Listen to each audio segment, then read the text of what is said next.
Hey guys, welcome back to Contest Prep University. I'm Joe Klemczewski with Adam Atkinson. We're going to continue our series, episode 3 of the language of peaking.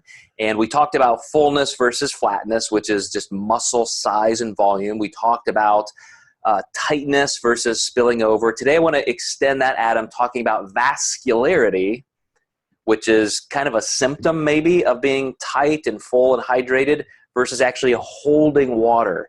So I mentioned last time that if we have a little bit too much carbohydrate overall, our glycogen base is just too saturated, or meal to meal we're eating too much carbohydrate to utilize, and so we've got a lot kind of hanging around outside of muscle cells.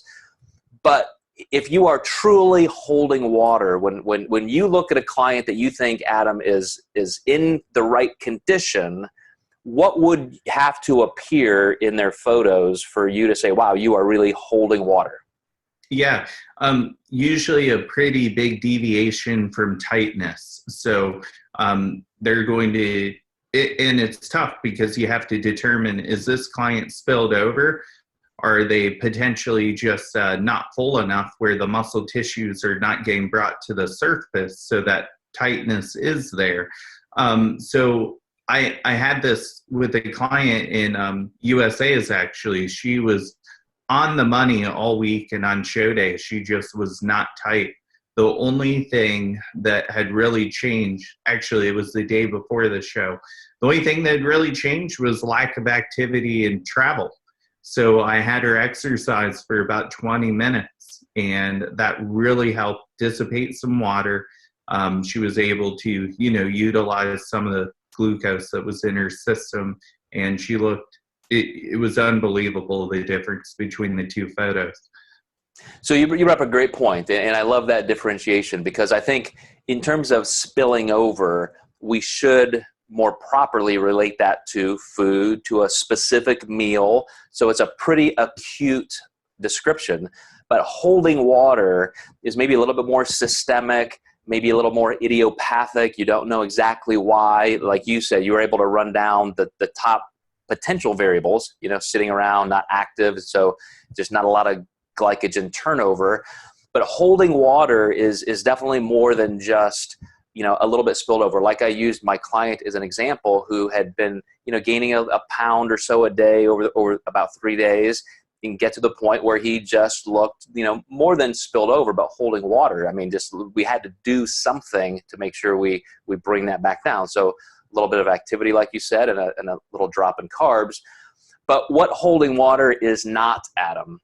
Let's say, a judge says, oh man, your client was just holding a little water, and it's because they had 2 times the body fat level that they should have had. So when a judge or somebody says, well, your glutes are just holding a little water, explain the difference in that. Yeah, so glutes are usually the last part of the body to come in body fat wise. So it's usually it's body fat versus actual water. And part of that reason is judges are just trying to be nice. But the bad thing is that really hinders their sport, because what do people do when they hear that? I'm holding water, I need to cut water.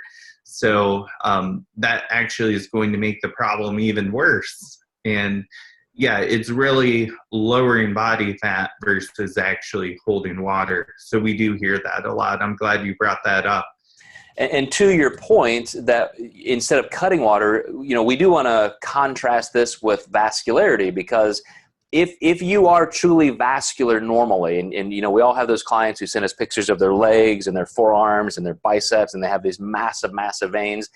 On contest day, if you're not seeing that, again, we're contrasting vascularity versus holding water, you're probably dehydrated. I mean, blood fluid, plasma is 97%. The water is 97% of blood.